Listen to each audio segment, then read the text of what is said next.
حضرت عبداللہ ابن سلام رضی اللہ تعالیٰ عنہ فرماتے ہیں کہ میں یہودیوں کا بہت بڑا عالم تھا. ملنگ شلنگ بندے مطمئن کرنے آسان ہوتے ہیں, عالم فاضل پڑھے لکھے بندے کو کسی بندے کا مطمئن کرنا, متاثر کرنا بڑا مشکل ہوتا ہے. آپ فرماتے ہیں میں نبی کریم علیہ السلام کی بارگاہ میں پہلے دن گیا میں بحث کے ارادے سے, مناظرے کے ارادے سے, چونکہ یہودیوں کا عالم تھا. حضور اونٹنی پر تشریف فرما تھے. او یارو, محنت کر کے جو میک اپ کر کے چہرہ بنایا جاتا ہے اس کے اندر حسن تو کئی دفعہ ہوتا ہے پر جاذبیت نہیں ہوتی. لیکن جس بابے نے کبھی میک اپ نہ کیا ہو لیکن وضو ذرا طریقے سے کرے روز, تو رنگ گورا نہ بھی ہو تو لوگ کئی دفعہ یہ نہیں کہتے رنگ گورا ہے, بلکہ لوگ کہتے ہیں چہرہ نورانی ہے. اب میں اس پر میں کچھ کلام کر سکتا ہوں کہ گورے اور نورانی چہرے میں بھی فرق ہوتا ہے. کچھ چہرے گورے ہوتے ہیں پر نورانی نہیں ہوتے, کچھ گورے نہیں ہوتے پر نورانی بڑے ہوتے, یہ الگ عنوان ہے. تو حضرت عبداللہ ابن سلام رضی اللہ تعالیٰ عنہ فرمانے لگے جب میں گیا تو حضور اونٹنی پر تشریف فرما تھے. کہتے ہیں سادہ وضو, اور میں دیکھ رہا تھا کہ داڑھی مبارک میں کنگھی بھی نہیں ہوئی تھی. سرکار نے سر پہ سادہ سا امامہ باندھا تھا. حضور اونٹنی پر بیٹھے تھے اور جس اونٹنی پر تشریف فرما تھے اس پہ کجاوا بھی کوئی نہیں تھا. لیکن کہتے دو جملے حضور کی زبان سے نکلے, دو جملے, اور میں ان جملوں کا قیدی ہو گیا. میرے محبوب نے فرمایا جو چاہتا ہے کہ اس کی عمر بھی زیادہ ہو, رزق میں بھی برکت ہو. آپ بھی چاہتے ہیں نا عمر بھی زیادہ ہو, رزق میں بھی برکت ہو, تو حضور فرمانے لگے اس کے لیے کرنے کا کام یہ ہے کہ اگر وہ چاہتا ہے عمر زیادہ ہو, رزق میں برکت ہو, تو اپنے رشتہ داروں کے ساتھ اچھا سلوک کرے.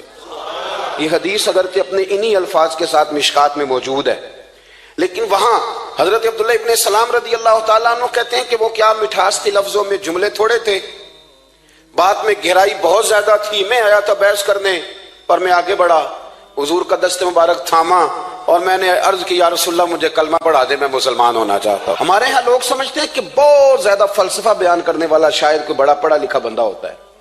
یہ جی نفسیات کا بڑا ماہر ہے جی, اس نے کئی ماسٹر کیے ہوئے ہیں, ایم فل کی ہے, پی ایچ ڈی کی. او خدا کے بندے, نفسیات کا ماہر وہ ہوتا ہے جو سامنے والے کی عقل کے مطابق بات کرنا جانتا ہے.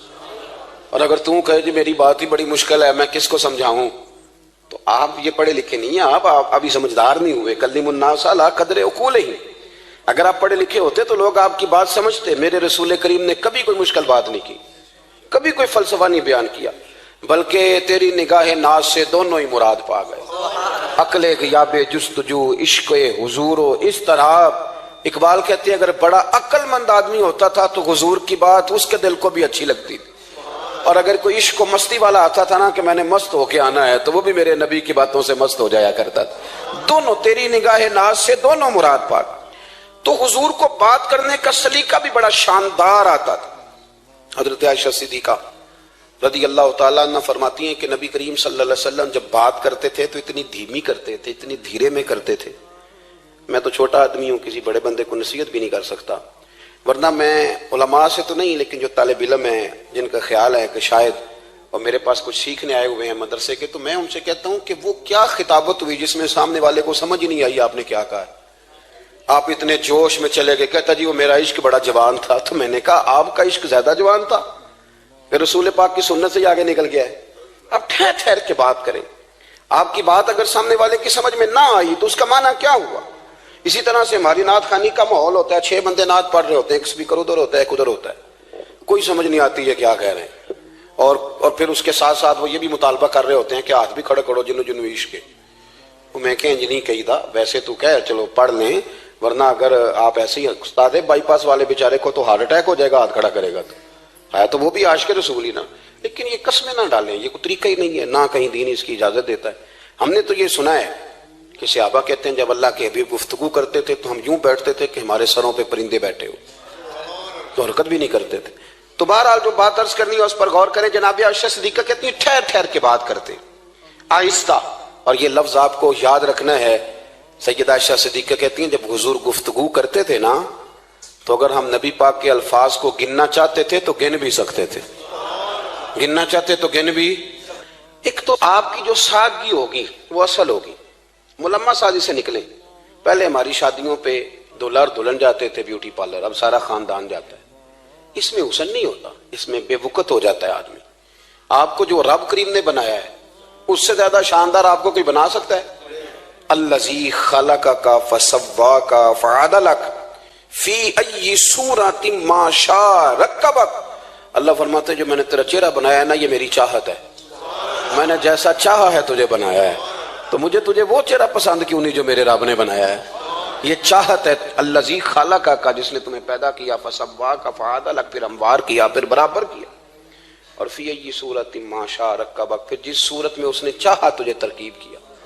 تو پہلی بات، اور دوسری بات گفتگو کریں تو ذرا تھوڑا سا نا موقع دیں کسی اور۔ کچھ لوگ ایسے ہوتے ہیں جن کے پاس آپ بیٹھیں تو بس وہی بولیں گے، آپ نہیں بول سکتے، اب وہی بات کریں، گفتگو کریں، معنی خیز کریں، اتنی باتیں نہ کریں کہ پھر آپ رہ جائیں، کم بات کریں، اور جتنی کریں وہ وزنی کریں تاکہ آپ کی بات کا ایک خاص حجم ہو، ایک وقار ہو۔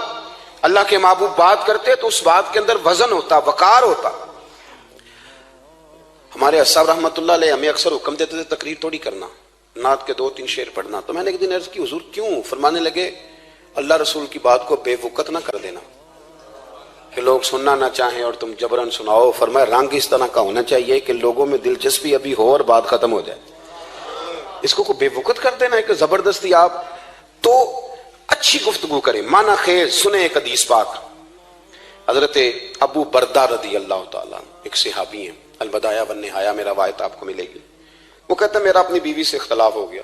بیوی سے جب بندہ راضی ہوتا ہے تو بڑا ہی راضی ہوتا ہے، پھر وہ کہتا ہے کہ جیسی میری ہے ویسی کسی کی بھی نہیں، اور جب ہوتا ہے نا ناراض تو پھر وہ منگنی سے کہانی شروع کرتا ہے کہ جب میری منگنی ہوئی تھی تو تیرے چاچے نے مجھے گورا تھا، اور پھر وہ دن جب رکھے تھے اس دن جو کام ہوا تھا اس کا بھی ذکر۔ اب اختلاف جو ہو گیا، اور جب آپ کسی سے ناراض ہوتے ہیں پھر اس کی خامیاں ساری سامنے آ جاتی ہیں۔ پھر وہ کہتا ہے شادی والے دن تیرے ابے نے صحیح سلوک نہیں کیا، یہ جو مجھے کپڑے دیے تھے جو کو پہننے والے تو نہیں نا، تو میری اماں۔ اب اختلاف ہو گیا۔ اب ہم کیا کرتے ہیں، جو قریب والے لوگ ہوتے ہیں وہ اس پر تھوڑا تیل اور ڈالتے ہیں، وہ کہتے ہیں نہیں تینوں تو پتہ ہی نہیں، جتنے بڑیاں گلاں دا پتہ ہی نہیں، تو تے شادی تو 15 دن بعد سعودی عرب ٹر گیا ساڑھے کو سن کہانیاں، ہم تمہیں بتاتے ہیں تاکہ تباہی اور اترے۔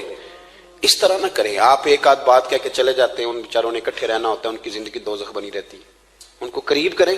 اللہ کے رسول تو کسی کا نکاح کرتے تھے تو میاں بیوی کے درمیان محبت کی دعا فرماتے تھے۔ تو وہ صحابی آئے تو اپنی بیوی سے ناراض تھے، تو انہوں نے اب بات شروع کر دی، کہنے لگے یہ بھی کرتی ہے، یہ بھی کرتی ہے، یہ بھی کرتی ہے، یہ بھی غلطی ہے، یہ بھی غلطی ہے، یہ بھی کوتاہی ہے، بڑی باتیں سنائیں۔ اللہ نے کان کتنے دیے اور زبان، اس کا مطلب ہے سنگل بولنا چاہیے اور ڈبل سننا چاہیے۔ اب جتنا بولتے ہیں اس سے ڈبل سننے کا مزاج بنائیں، کیونکہ کان اللہ نے 2 دی اور زبان سنگل بولیں اور ڈبل سنیں۔ حضور سنتے رہے، بلکہ حضرت ابو بردہ رضی اللہ تعالیٰ عنہ کہتے ہیں میرے محبوب نے نا تکیہ منگا لیا، ٹیک لگا لی۔ کئی لوگ کہتے ہیں نا جی ڈاکٹر نے میری بات تو پوری سنی کوئی نہیں، تو جب تک پوری سنی نہ جائے بعض بندوں کو تسلی نہیں ہوتی۔ پورا وقت دیا، وہ کہتے ہیں جتنا میرے اندر غبار تھا سارا میں نے نکالا، اور میں نے ثابت کر دیا کہ میری بیوی میں یہ بھی کمزوری ہے، یہ بھی کمزوری ہے، یہ بھی کمزوری ہے۔ کہتے ہیں جب میں تھک گیا نا باتیں کر کر کے اور باتیں ختم ہو گئیں تو حضور ہلکا سا مسکرائے، پھر پہلی نظر ہی لوٹ لے ماہی تیرے ہار شنگاراں۔ کہتے ہیں حضور ہلکا سا مسکرائے زیر لب اور فرمانے لگے کہ تیری بات ختم ہو گئی ہے تو ایک میں بھی کر لوں۔ تو نبی کریم صلی اللہ تعالیٰ علیہ وسلم فرمانے لگے صرف ایک بات کا جواب دے، صرف ایک، تیرے آگے ہیں یوں دبے لچے فصحا عرب کے بڑے بڑے، کوئی جانے منہ میں زبان نہیں بلکہ جسم میں جان نہیں۔ حضور فرمانے لگے یہ بتا کہ تیری بیوی میں ساریاں خامیاں ہی ہیں کہ کوئی خوبی بھی ہے؟ بھائی اتنا جواب دے دے، زیادہ لمبی چوڑی بات نہیں، تیری بیوی میں ساریاں خامیاں ہیں۔ اللہ جو بندے بناتا ہے نا تو ایسا کوئی بندہ رب کریم نے نہیں بنایا جس کے اندر اللہ نے کوئی خوبی نہ رکھی ہو۔ یہ الگ بات ہے کہ ہماری اپنی اینک پر مٹی پڑی ہوتی ہے اور ہم سامنے والے کا چہرہ صاف کرتے رہتے ہیں، اپنی اینک نہیں صاف کرتے۔ تو حضرت ابو بردہ رضی اللہ تعالیٰ عنہ فرماتے ہیں جب سرکار نے اس شخص سے یہ بات کہی نا کہ کوئی خوبی بھی ہے تیری بیوی میں، تو کہتے ہیں وہ شخص کہتا ہے میری نا بالکل ایک جملے نے سوچ ہی بدل دی ساری۔ یوں سمجھ لے کہ میں اس روڈ پہ چل رہا تھا، میرے نبی پاک نے مجھے اس والے رستے پہ ڈال دیا، بالکل ساری سوچ، یعنی ایک ہی جملہ لیکن ہر چیز بدل دی سرکار نے۔ حضور فرمانے لگے کوئی خوبی بھی ہے؟ کہتے میں تھوڑی دیر چپ رہا، عرض کی یا رسول اللہ صلی اللہ علیہ وسلم آپ حکم کریں۔ تو حضور فرمانے لگے اپنی بیوی سے کبھی بغض نہ رکھو، اگر تمہیں اس کی خامیاں نظر آئیں تو اس بات پر توجہ کرو جو اس کے اندر خوبی ہو۔ کہتے ہیں میں نے اٹھ کے عرض کی یا رسول اللہ میری بیوی پردے کی بڑی پابند ہے، میری خوابگاہ میں کوئی دوسرا شخص کبھی پیر بھی نہیں رکھ سکتا، تو فرمایا جا پھر گھر جا کے بس آج جو سب سے اعلیٰ خوبی تھی وہ تو اللہ نے تیری بیوی کو عطا کی ہوئی ہے، گھر بسا۔ تو ایک تو سرکار کی ظاہری جو اللہ نے آپ کو حسن و جمال دیا تھا وہ بے مثل تھا، گفتگو کا جو ڈھاب اور سلیقہ دیا تھا وہ بے مثل اور بے مثال تھا، اور پھر جو حضور کی ادائیں تھی نا، کانا خلقہ القرآن۔ حضرت عائشہ صدیقہ کہتی ہیں میرے محبوب کے اخلاق دیکھنے ہو تو قرآن پڑھو، جن اخلاق کا قرآن درس دیتا ہے وہ عملی طور پر سارے مدینے والے محبوب میں پائے جاتے تھے۔ جو سب سے بہترین عادت تھی نا، بہترین ترین عادت، وہ اللہ نے میرے رسول کریم کو عطا فرمائی۔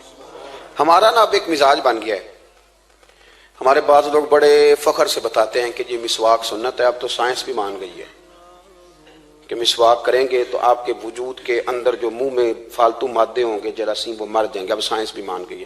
مجھے کبھی کبھی اس لفظ سے بڑی تکلیف ہوتی ہے، میں کہتا ہوں کہ سائنس اگر نہ مانے تو ہمیں کوئی اس پہ فرق پڑتا ہے؟ نہ مانے سائنس، ہمیں کیا لینا دینا سائنس سے؟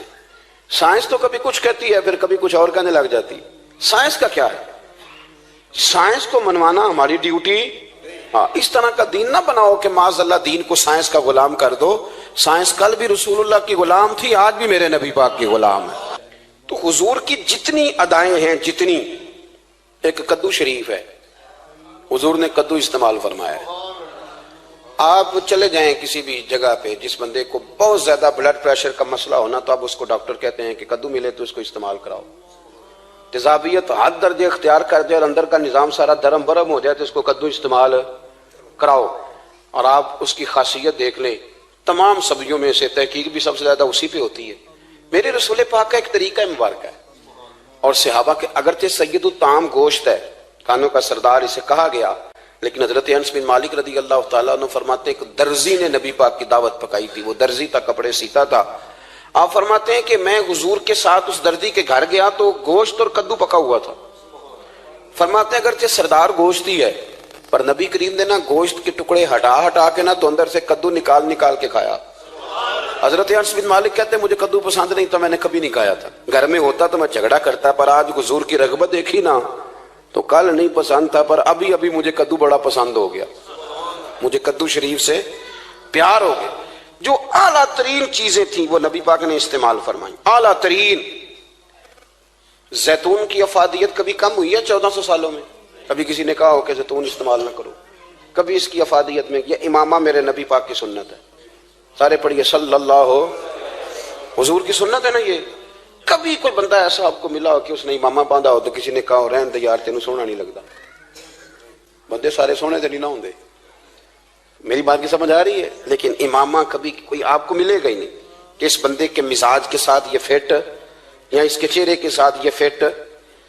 اینک آپ لے لیں بازار سے، چھوٹی بھی ملتی ہے بڑی بھی ملتی ہے، کچھ لوگوں کے چہرے پہ کچھ چیزیں نہیں سیٹ ہوتی، فٹ نہیں ہوتی، لیکن یہ سرکار کی چونکہ سنت ہے، اور اس کا اعزاز یہ ہے کہ نبی پاک نے فرمایا جمعے والے دن امامہ باندھ کے آیا کرو، جمعے والے دن امامہ باندھ کے آیا کرو۔ جو لوگ جمعے والے دن امامہ باندھ کے آتے ہیں اللہ کے فرشتے ان پر درود بھیجتے ہیں۔ لیکن امامہ شریف ہونا چاہیے، اپنی مرضی کا رومال نہ باندھ لیں، کم از کم 3.5 گز ہو، اور ٹوپی کے اوپر باندھا گیا ہو۔ اپنی مرضی کا طریقہ نہیں اختیار کریں، وہ جو شریعت نے حدود بیان کی ہیں اس کے مطابق چلیں۔ میری بات کی سمجھ آ رہی ہے؟ تو جو بات میں نے چھیڑی ہے وہ یہ ہے کہ اللہ کے محبوب رب کریم کی دلیل ہے۔ جتنا کائنات کے اندر حسن کوئی بندہ تلاش کرنا چاہے گا وہ مجبور ہو جائے گا اور اسے دروازہ رسول پہ جانا ہی پڑے گا، اسے نبی پاک کے دروازے پر اسے جانا پڑے۔ ہم کوشش بڑی کرتی ہیں سونے لگنے کی، بڑے بڑے لوگ روپ دھارتے ہیں بیچارے، بڑا کچھ کرتے ہیں، لیکن آپ کو لوگ سونا کہیں گے، نورانی نہیں کہیں گے۔ مجھے بڑی کر لیں، داڑھی روز بنائیں بے شک، لیکن فطرت داڑھی ہے، حسن ناراض ہو گیا۔ اور داڑھی بڑی سمجھدار ہے، کبھی عورت کے منہ پہ نہیں آتی، آتی مرد کے منہ پہ، مرد کے منہ پہ داڑھی آتی۔ چلے میں کوئی بات نہیں کرتا ورنہ میں تو حنفی ہوں، میرے امام صاحب تو اس بندے کی گواہی قبول نہیں کرتے جس نے داڑھی نہ رکھی ہو، وہ کہتے ہیں اس کی شہادت کچہری میں قابل قبول نہیں ہے، وہ تو قبول نہیں کرتے اس کی شہادت کو بھی۔ اب چلیں عوام سے ڈرتے ڈرتے کئی دفعہ کچھ باتیں نہیں بتائی جاتی پر باتیں ہیں تو صحیح نا۔ ایک بندے نے داڑھی مڈائی تھی تو جناب عمر نے مدینے سے بھی نکال دیا تھا۔ ان سانو کانے کوئی کہہ گیا کہ چنگی طرح نیک ہوے گا تاں رکھی تے روٹی ادن کھائی ہاں جدن چنگی طرح نیک ہو جائے گا۔ اس سے پہلے کیوں کھاتے ہو؟ یہ قسم اٹھاؤ کہ پیسے اس دن پکڑنے ہاتھ میں جس دن چنگی طرح نیک ہونا ہے۔ کچھ لوگ کہتے ہیں میں اندر سے ٹھیک نہیں، تو اندر سے ٹھیک ہونا تیری ڈیوٹی نہیں، ظاہر ٹھیک کرنا تیری ڈیوٹی ہے، باطن تو رب کریم اپنی رحمت سے درست فرمایا کرتا ہے۔ تو جو تیرے ذمہ لگایا اللہ نے وہ تو کرنا، جو تیرے اللہ نے ظاہری صورت سے ہوتا کیا ہے، سنو کیا ہوتا ہے۔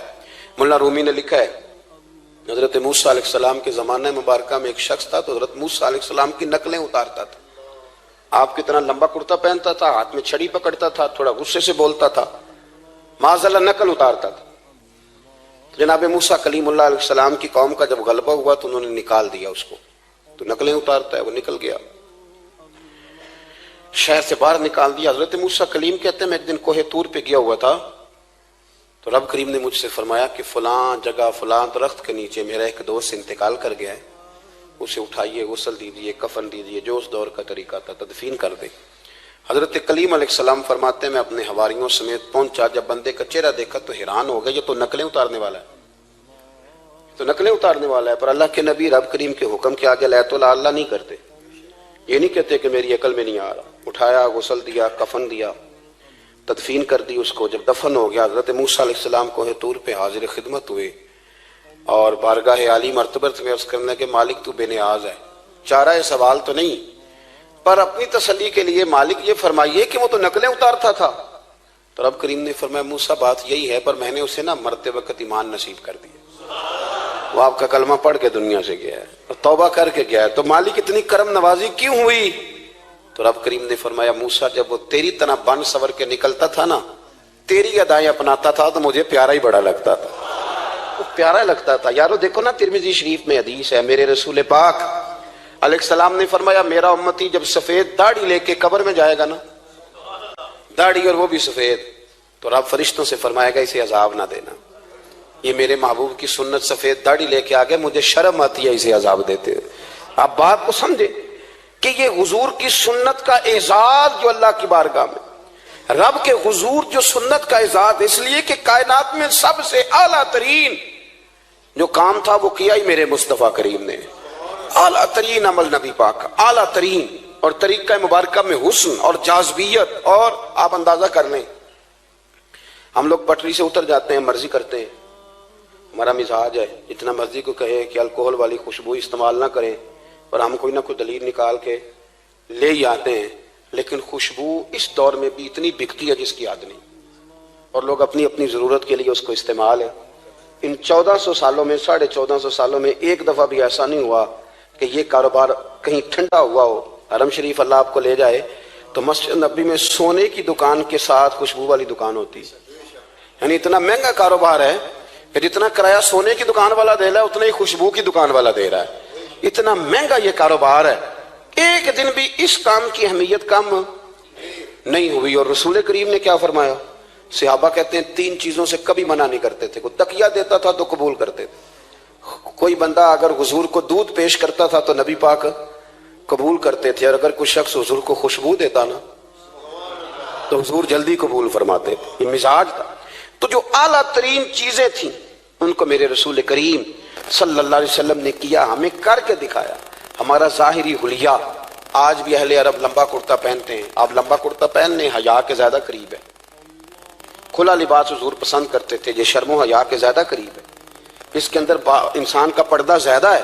وہ ساری اعلیٰ قسم کی صفات جن سے ایک آدمی متصف ہو سکتا ہے اور اپنے آپ کو سجا سکتا ہے، اپنے معاملات کو ٹھیک کر سکتا ہے، وہ ساری رسول پاک نے ہمیں عطا فرمائی۔ ایک حضور کا طریقہ مبارکہ تھا کہ سامنے والے جتنے لوگ حضور کے دائیں بائیں رہتے تھے ان کا خیال کرتے تھے۔ ہم تو خیال رکھواتے ہیں نا اپنا کہ سارے مل کے میرا خیال، میری عزت نہیں کرتا تو میری، تو میں کہتا ہوں کہ یہ تو یہاں اپنی عزت کی بھیک مانگی ہے یا آپ نے لڑائی کر کے عزت لی ہے، ایسا نہ کریں، آپ عزت دینی شروع کر دیں، اللہ آپ کو سکون عطا کر دے، آپ احساس کریں دوسروں کا۔ حضور نہ شدت کے ساتھ، یہ اعلیٰ سنت ہے میرے نبی پاک کی صلی اللہ ہو، سارے پڑھیے درود شریف صلی اللہ ہو، یہ اعلیٰ سنت ہے۔ آپ دیکھیں نا بخاری مسلم میں موجود ہے، حضور فرماتے ہیں میرا دل چاہتا ہے میں لمبی نماز پڑھاؤں، لمبی نماز پڑھاؤں، دل میرا چاہتا ہے، لیکن فرمایا جب میں دیکھتا ہوں نا کہ پیچھے بچے بھی کھڑے ہیں، بوڑھے بھی کھڑے ہیں، بیمار بھی کھڑے ہیں، تو گویا حضور فرمانے لگے میں بندوں کا احساس کر کے رب کی نماز چھوٹی کر دیتا ہوں۔ میں مختصر پڑھاتا ہوں، اور مسند امام احمد بن حنبل میں حدیث کے لفظ ہیں کہ اگر کوئی نبی پاک کا انتظار کر رہا ہوتا تھا تو نماز مختصر پڑھتے تھے اور اس کو فارغ کر کے بھی لمبی نماز پڑھتے. ایسا نہیں کہ اب آئے ہیں 4-5 لوگ تو ان کو پتہ چل جائے کہ حضرت جی بڑی تگڑی نماز پڑھتے ہیں، بڑے صوفی صافی آدمی، یہ نہیں، بلکہ نماز بلکہ مسند امام احمد بن حنبل میں تو وہ خوبصورت حدیث موجود ہے. سیدنا بلال حبشی رضی اللہ تعالیٰ عنہ فرماتے ہیں کہ میں نے عصر کی نماز کے لیے اقامت پڑھ دی تھی، حضور مصلی امام پر تشریف لے گئے تھے، ایک یہودی کا غلام آیا اور اس نے آ کے عرض کی یا رسول اللہ میں بڑی مشکل میں ہوں، اگر آپ چلیں تو میرا مسئلہ حل ہو سکتا ہے، میرا مسئلہ حل ہو جائے گا. تو حضور کے احساس کی شدت کا یہ حال تھا کہ نبی کریم نے نمازیوں سے فرمایا تم بیٹھ جاؤ، میں پہلے اس کا کام کر کے آتا ہوں. خدا کے بندے تو ہیں ہزاروں، بنوں میں پھرتے ہیں مارے مارے، میں اس کا بندہ بنوں گا جس کو خدا کے بندوں سے پیار. احساس کی شدت یہ حضور کی سنت ہے، اور بہت زیادہ خیال رکھنا دوسرے کا، یہ میرے نبی پاک کا طریقہ ہے. دوسروں کو سوچنا، دوسروں کے لیے بات کرنا، دوسروں کے لیے دعائیں کرنا، ان کے احساسات کا خیال رکھنا. سیدہ طیبہ طاہرہ حضرت عائشہ صدیقہ رضی اللہ تعالیٰ عنہ فرماتی ہیں ایک دن سرکار مجھ سے فرمانے لگے عائشہ جب تم مجھ سے ناراض ہوتی ہو تب بھی مجھے پتہ چل جاتا ہے، جب راضی ہوتی ہو تب بھی پتہ چل جاتا ہے. یہ ہمارا یہ مزاج نہیں ہوتا گھر کے اندر بھی، ہم گھر کے اندر بھی نواب صاحب ہی ہوتے ہیں، یعنی گھر جا کے کہانیاں سناتے ہیں، کہتے ہیں تمہیں پتہ میں کڈا اوکھا ہوں، کمائی کیڈی مشکل ہے، پیچھے پیچھے ہٹ جاؤ سارے، میں فتح کر کے آیا ہوں، ابھی K2 سر کر کے آیا ہوں. ایک بچہ پانی لے کھڑا ہو جائے، دوسرا دودھ کا گلاس لائے، بیگم صاحبہ فٹافٹ آئیے، ایسے نہیں کریں. میرے رسول پاک علیہ السلام کی پیاری زوجہ کہتی ہیں حضور گھر آئے، کھانا مانگا، میں نے عرض کی حضور میرے سر میں درد ہے. تو پڑھو نا ابن اسحاق کو. محبوب فرمانے لگے لا میں تجھے آٹا گوندھ دیتا ہوں، تو مجھے روٹی پکا دے. یہ بھی سنت ہے نبی پاک کی. ہوں چپ کر گئے ہو، یہ بھی حضور کی سنت ہے، یہ بھی سرکار کا طریقہ ہے. کبھی کبھی گھر میں جھاڑو دینا یہ بھی نبی پاک کا. حضور کام میں ہاتھ بٹاتے تھے نا ازواج کا، یہ والی سنت کس دن ادا کرنی. ایک دن میں نے جمعے میں یہ بات کی تو ایک بچہ مجھے کہنے لگا حضرت صاحب یہ سنت ادا سے کر لیجیے پر ساڑھے ابے بھی تو سمجھاؤ نا. ہنسنا نہیں جی مسجد میں اونچا. کہنے لگے وہ بیگم صاحبہ ایک دن بیمار تھیں اور سخت بیمار تھی، تو میں نے چائے کا کپ بنا دیا، علامہ بیچاری مجھے روز بنا کے دیتی ہے، تو میں نے بنا دیا تو ابا جی کہنے پتر رائے دیا آتا نہ خراب کر لیں. تو اب آپ تو سنت کچھ اور بیان کر رہے ہیں. میں کہ تسی شروع کرو نا تاکہ تواڈے بچے تو نہ یہ سوال کرن یہ راج تسی کر رہے ہو. تو اس میں بھی کوئی حکمت ہوگی. بزرگ اگر کوئی بات کرتے ہیں تو وہ بھی کوئی اتنی بری نہیں ہوتی، اس کے اندر بھی کوئی نہ کوئی حکمت ہوتی ہے. لیکن اپنے گھروں کے ماحول میں خوبصورتی لائیں. یہ سٹیٹس نہیں اہل اسلام کا. بات سمیٹنے کی طرف آ رہا ہوں. حضرت عائشہ صدیقہ رضی اللہ تعالیٰ عنہ فرماتی ہیں حضور فرمانے لگے کہ جب تم راضی ہوتی ہو تب بھی مجھے پتہ چل جاتا ہے اور جب ناراض ہوتی ہو تب بھی. تو میں نے کہا یا رسول اللہ صلی اللہ علیہ وسلم وہ کس طرح؟ آنکھیں میں نے کھول لی. حضور کس طرح؟ تو دیکھو نبی پاک سامنے والے کے جملوں کا بھی احساس کرتے، خیال کرتے کہ سامنے والا کہاں سے بات کر رہا ہے. اللہ کے محبوب فرمانے لگے تمہیں اگر کبھی قسم کھانی ہو نا، تمہارا مزاج ہے قسم کھانی پڑے اور تم مجھ سے ناراض ہو تو پھر تم کہتی ہو مجھے ابراہیم کے رب کی قسم، اور جب تم راضی ہو اور قسم کھانی پڑے تو کہتی ہو مجھے محمد مصطفیٰ کے رب کی قسم. تو جناب عائشہ کہتی ہیں میں زبان سے ہنس رہی تھی اور آنکھیں میری آنسو برسا رہی. میں نے کہا محبوبہ اتنا خیال کرتے، یہاں تک آپ کو احساس، یہاں تک پتہ ہوتا ہے، یہاں تک میرے رسول کریم علیہ السلام لوگوں کا احساس کرتے، خیال کرتے، شوق پیدا کرتے، وارفتگی ہوتی. کئی دفعہ حضور فرض نماز پڑھ کے گھر چلے جاتے، تھوڑی دیر کے بعد آتے مسجد میں نماز پڑھ لیتے. کئی دفعہ قاضی اعجاز مالکی رحمۃ اللہ علیہ اس کو لکھنے کے بعد اس کی شرح میں فرماتے ہیں اصل بات یہ تھی کہ حضور جب تک مسجد میں رہتے تھے صحابہ ادباً بیٹھے رہتے تھے. تو حضور فرماتے میں جاؤں گا نہیں تو یہ بھی نہیں جائیں گے. تو سرکار گھر تشریف لے جاتے تاکہ لوگ اپنے اپنے کام میں لگ جائیں اور پھر حضور واپس آ جاتے. ایک تو اپنی ظاہری وضاحت میں سادگی لائیں. ہماری بہت ساری مشکلات کی اصل وجہ یہ ہے کہ تکلف بڑا بڑھ گیا، بڑا تکلف بڑھ گیا. ہم کوشش کرتے ہیں دوسروں کے برابر جانے کی. ہمیں کیا ضرورت پڑی ہے دنیا سے مقابلہ کرنے کی؟ ہم نے تو اللہ رسول کی رضا کے اندر رہنا ہے. اور دنیا میں سب سے بہترین شخص وہ ہے جس کے پاس مال تو ہے پر لالچ کوئی نہیں. اپنے آپ کو پیچھے لائیں. دوسری بات یہ کہ اپنی گفتگو بڑی صاف ستھری کریں، سادی کریں، اس کے اندر کوئی تکلف نہ برپا کریں، بات سامنے والے کی عقل کے مطابق کریں. اور تیسری بات یہ کہ اپنی عادات میں، اٹھنے بیٹھنے میں، چلنے پھرنے میں اپنا تھوڑا سا خیال کریں. اور ایک بات اور آپ کو عرض کروں، یہ آپ کو زیادہ دیر محنت نہیں کرنی پڑے گی. اگر تھوڑا سا وقت آئے اپنے آپ کو دے دینا. اقبال کہتے ہیں اپنے من میں ڈوب کر باجا سراغ زندگی، چل تو اگر میرا نہیں بنتا نہ بن، اپنا تو بن، اپنا تو بن، تھوڑا ہی اپنے اوپر بھی تو محنت کر لے کہ ساری زندگی دوسروں کی اصلاح کرتے رہنا۔ دوست کوشش کرے اپنی عادات پہ 2 4 5 ہفتے کے لیے محنت کرے تاکہ عادتیں سنور جائیں، تاکہ طبیعتیں بدل جائیں۔ ایک حدیث پڑھتا ہوں اور اپنی بات کو سمیٹتا ہوں۔ میرے رسول کریم صلی اللہ تعالی علیہ وآلہ وسلم نے فرمایا کہ اگر اللہ اخلاق کو چہرہ دیتا نا، یہ جو عادات ہوتی ہیں، اور عادات سے مراد صرف میٹھا بولنا نہیں بلکہ لالچ نہ کرنا بھی خلق ہے، تھوڑے پہ راضی رہنا بھی خلق ہے، سچ بولنا بھی خلق ہے، غیبت سے بچنا بھی۔ اصل اخلاق یہ ہے۔ میٹھا تو کئی دفعہ لوگ اپنے مطلب کے لیے بھی بول لیتے ہیں، وقتی طور پر کام نکالنے کے لیے بھی بولتے ہیں۔ تو حضور نے فرمایا کہ اگر خلق کو اللہ تبارک و تعالی چہرہ عطا کرتا تو کائنات میں سب سے بہترین چہرہ حسن اخلاق کا ہوتا، سب سے اچھا اور خوبصورت۔ اور فرمایا اگر بدخلقی کو اللہ چہرہ دیتا تو بدصورت ترین چہرہ اس کا ہوتا۔ اس کا کیا معنی ہوا کہ اگر ہمارا کردار اچھا ہے، سوچ اچھی ہے، لوگوں کے بارے میں نظریہ اچھا ہے، احساس ہے، تو پھر ہمارے اندر دنیا کا سب سے خوبصورت انسان موجود۔ لیکن اگر ہمیں اپنی ذات کے علاوہ شاید نظر ہی کوئی نہیں آتی، ہم خود غرض ہیں، جھوٹ بولتے ہیں، غیبت کرتے ہیں، بدنگاہی کرتے ہیں، لوگوں کے بارے میں بدگمانی کرتے ہیں، کسی کو حقیر سمجھتے ہیں، ذات پات کے چنگل میں الجھے ہوئے ہیں، تو پھر ہمارے اندر ایک بدصورت ترین شخص بیٹھا ہے۔ جتنی مرضی کنگھی کریں، جتنا مرضی آپ اپنے آپ کو سنواریں، اندر کی بدصورتیاں جا سکتی نہیں۔ تو کوشش فرمائیں کہ اللہ ہمیں اخلاق کا اعلیٰ جو ہے وہ وزن عطا کرے، اعلیٰ شعور عطا کرے۔ اللہ تعالیٰ میری اور آپ کی حاضری کو مستجاب فرمائے۔ آخر دعوانا میرے آقا مدینے میں مجھے بھی اب بلا لیجئے، میرے آقا مدینے میں مجھے بھی اب بلا لیجئے۔ ترستی ہے میری آنکھیں، ترستی ہے میری آنکھیں، مجھے روضہ دکھا دیجئے میرے